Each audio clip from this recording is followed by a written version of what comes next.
took a poo in the house while I was on the treadmill? Who took a crap in the house while I was out running on the treadmill? Huh?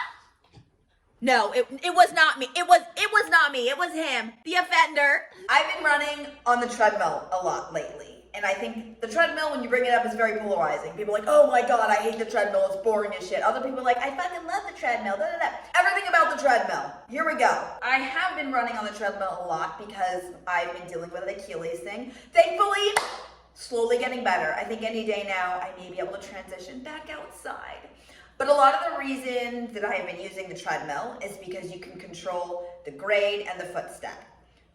The reason that I fucked up my Achilles was because I was running on a shoulder, the bike lane was just too slanted. On a treadmill, you mitigate that, right? It's completely flat. And also there are certain injuries that if you put the treadmill at a 0% grade, or there's some more advanced treadmills that can actually do a downgrade. If you put the treadmill at a little bit of a downgrade, you can actually run pain-free or a lot less pain while, you know, the tissues and the tendons and everything are healing up. So the main reasons people use the treadmill, I would say, are probably number one is inclemental weather, right? Like if it's fucking snowing, windy, ice or snow or something on the ground is slippery. If it's not safe to run outside, or let's be honest, maybe it's safe, but it's fucking cold and you just don't want to do it. I don't judge. There's no shame in running on a treadmill. So weather is a reason. Injury is another reason. There are also the anti-gravity treadmills. I'm not sure if you've ever been on one, have access to those. Those are wonderful. We used to use those a lot. Like if you were truly injured and you couldn't run at all, even on a normal treadmill, the anti-gravity treadmills, you know, they're able to make it so you're running at less your body weight. It's anti-gravity. You can look it up. This is not a video about anti-gravity treadmills. But weather and injuries are usually why people are running on the treadmills. And I think there's a couple things that are different about treadmill running and outside running that people should be aware of. First of all, if you don't have an injury and you can put the grade up, I usually put the grade to 1.5% because that's gonna account for, if you're running outside, even if you're on a track, you've got like air, there's wind resistance, you're still breaking through. On a treadmill, you're stationary, you're not breaking through. I don't know why I'm like, the wind, you're not breaking through the wind. I don't know, I thought of like a hippie or something. You're not breaking through the wind, Whisper Willow. Whatever, her name is Whisper Willow. You're not breaking through the wind when you're on a treadmill because you're not going forward, right? The treadmill belt is moving for you. So I put it at 1%, 1.5%. Just because that typically makes the pace on the treadmill closer to what it would be if you were running, say, on a flat track. Another thing that's important to know about the treadmill is it's a moving belt. And you're like, duh, I'm not a fucking dipshit. Well, that's important because the belt is actually dragging your leg back. So it changes the dynamics of the muscles you're using. It's making you use it's more reliant on your quads. Your hamstrings are really not doing that much work because what's happening is your leg is actually getting dragged back by the belt rather than when you toe off, you're pushing off. I bring this up only because say you live in a state where it's like there's true, actual, hardcore fucking winter and you're not running outside for a very long time. So maybe a lot of your runs are just on the treadmill for a very long time. Well, maybe it gets sunny again or whatever and you go jump back outside. Beware, you know, maybe do some hamstring, you know, exercises. I was gonna say stretches and exercises. Just be aware. I guess it's something that's important because sometimes people can get injured very quickly if all of a sudden they've only been running on the treadmill for a long time and they jump back outside and all of a sudden they're like, oh my God, it's because the muscles are using different muscles, relying on them different percentages. I actually dealt with this a little bit when I had my car accident. If you hadn't heard about all that, you can go watch my first video.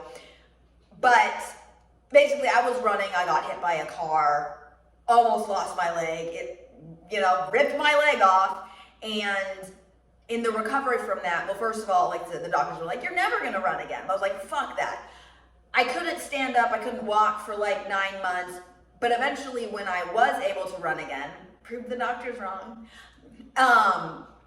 I was only running on the treadmill, and this was only because I was afraid to run on the roads. I had like actually was so not funny, haha, but like even sometimes I'd be walking like in the parking lot and I would like hear a car, even just like hear it, it's too close. I would like jump and I would look at the car and it was like that scene from like Austin Powers where the guy like sees I think it's the concrete rollers like coming at him and the guy's like, ah! Then they like zoom out and it's like literally like 200 meters away. But that was like me. If I just heard the sound of a car, I'd be like, ah! And I'd look and it was literally like down the block.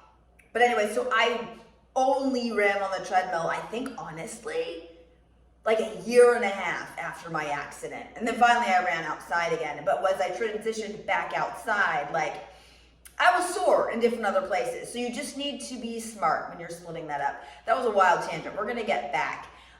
Another thing that comes up with treadmill running, the fucking boredom. A lot of people are like, I just can't do it. Like I literally, and that's a mental block. First of all, don't say can't. Actually it was a therapist that said something really good, cool to me, I thought. Whenever you say like I can't, replace the words with I choose not to. Because when you say I can't, it seems very definitive and it's like, well, the decision's already made for you. But if you say I choose not to, you can take a little bit of the power back. You're like, oh, I guess I really do have a choice in it. So if you're saying you can't run on the treadmill, it's like, no, you choose not to. And I ain't judging your life choices. You do whatever the fuck you want to do. But I'm saying there is a choice there. And you can beat the boredom. I'll be honest.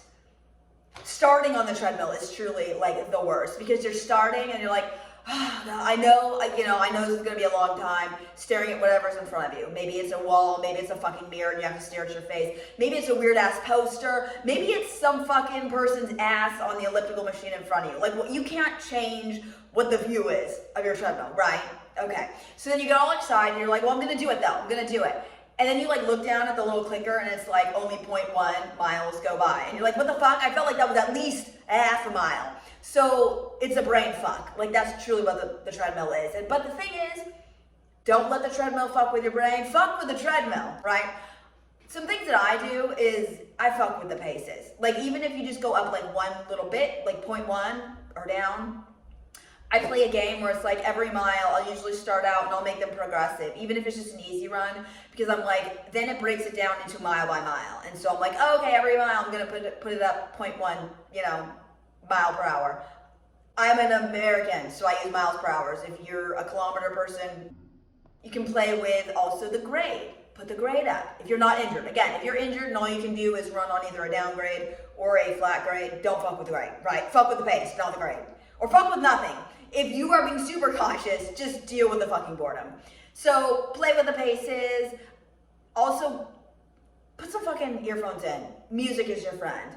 If the gym or wherever you're at, they've got a TV's your friend.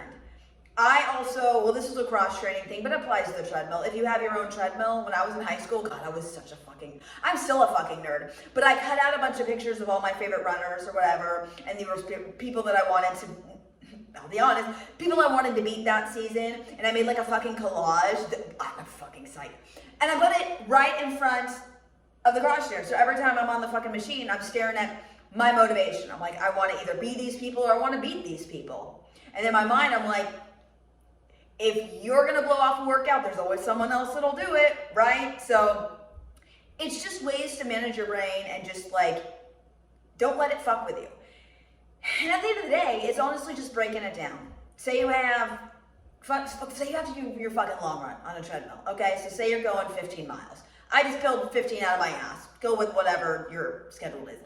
Break that down into 3 5-mile runs. So then you're like, once you hit 5 miles, you're like, oh my God, I'm already a third of the way done. But then when you're starting, you're like, oh, I'm only going to 5 miles, right? And then once you hit 5 miles, you're like, okay, well, I can do it again. I'm only going to go to, 10. Who really cares? You make it to 10, you're like, oh, I'm 2/3 of the way done.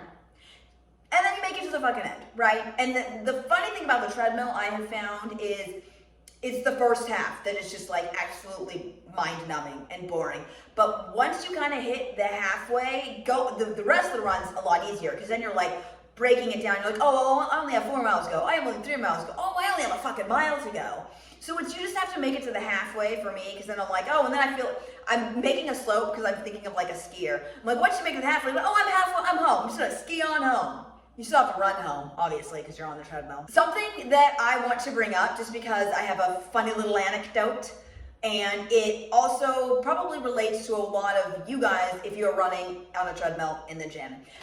People. The people around you. And I think it's important to bring this up because there is a dynamics.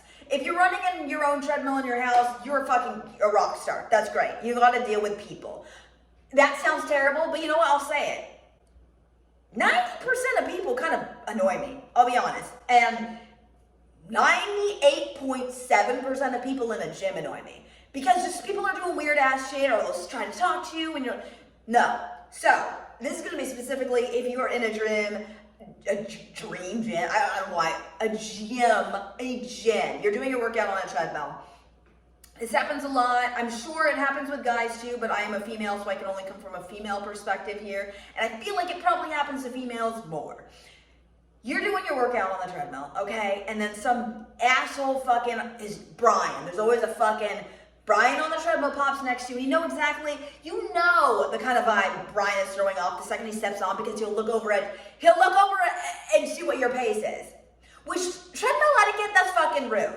If you don't know me, don't fucking ask me. It's like asking someone like, how tall are you? What do you weigh? What's your age? What pace are you running on the treadmill? If you're seeing someone crane their neck over, you're like, great, here we go. We got a fucking treadmill douche or a douchette, because yes, chicks are just as guilty. I'm not going to say 2022. All people can be douches, right? Okay, so fucking Brian peeps over at your treadmill, and then you're like, oh God, I know exactly where this is going. So then Brian will match your pace and then try to go up a little bit. And then that gets annoying because you're like, Brian, I know what you're doing. So you'll put your pace up a little bit and then he'll try to put his pace up a little bit. And the next thing you know, your easy run is turning out to just beating fucking Brian. And I fucking hate this, but sometimes you just have to be the bigger person. Let him have it. Don't ruin your workout tomorrow beating Brian the douche on the treadmill next. It's really not worth it. As much as it fucking pains me knowing you have to let him have it, but you're like, you know what? If there was a race, Brian, I'd kick your fucking ass, right? And if you want, at the end of the treadmill, you can finish it or whatever and be like, I mean, that was my easy run. If you'd like to do my miler repeat with me tomorrow, it's going to be 10 a.m. at the track.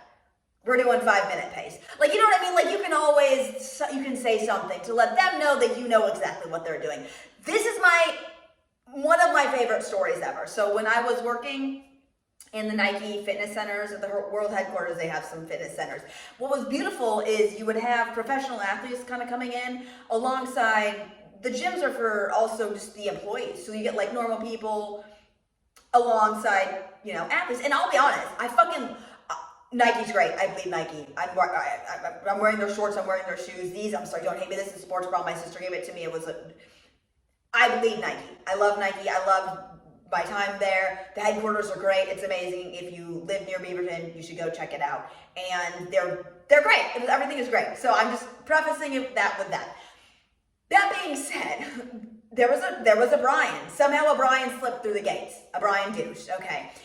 And so, I also wanted to say, so I was working at the gym, so clean up and my job was working behind the desk. So I'm like, I'm a worker there. So one day I'm working there and Brian the douche gets into a treadmill war. Now what Brian did not know was a chick that he was trying to beat on the treadmill next to him was a professional distance runner. So it's kind of like Brian never stood a chance, right? But the ego was like, I'm going to beat her. So every time she put it back up, he'd put his up. She put his up, he put his up. Now, Brian started to labor, which is beautiful. He was getting what he deserved. He was overreaching, and you need to learn, you know what? Chicks can beat dudes. Suck on that, Brian. So Brian's running along. All of a sudden, now mind you, she's purring along. She's great. She knows exactly what's happening. She's maintaining control of the situation. She could fucking bust out her 5-minute milers if she wanted. He jumps off the treadmill. It's still running. Belt's still running. He runs. Now, in one direction, you could go towards the weight room. The other direction, you could go towards the bathroom. For whatever reason, Brian runs deeper into the gym, okay? He's running into the weight room. There's a bunch of mirrors and there's other people working out, and the entire cardio deck. Everyone's watching Brian. He makes it to the drinking fountain. Why he chose the fucking drinking fountain, I don't know. Makes it to the drinking fountain, projectile vomits.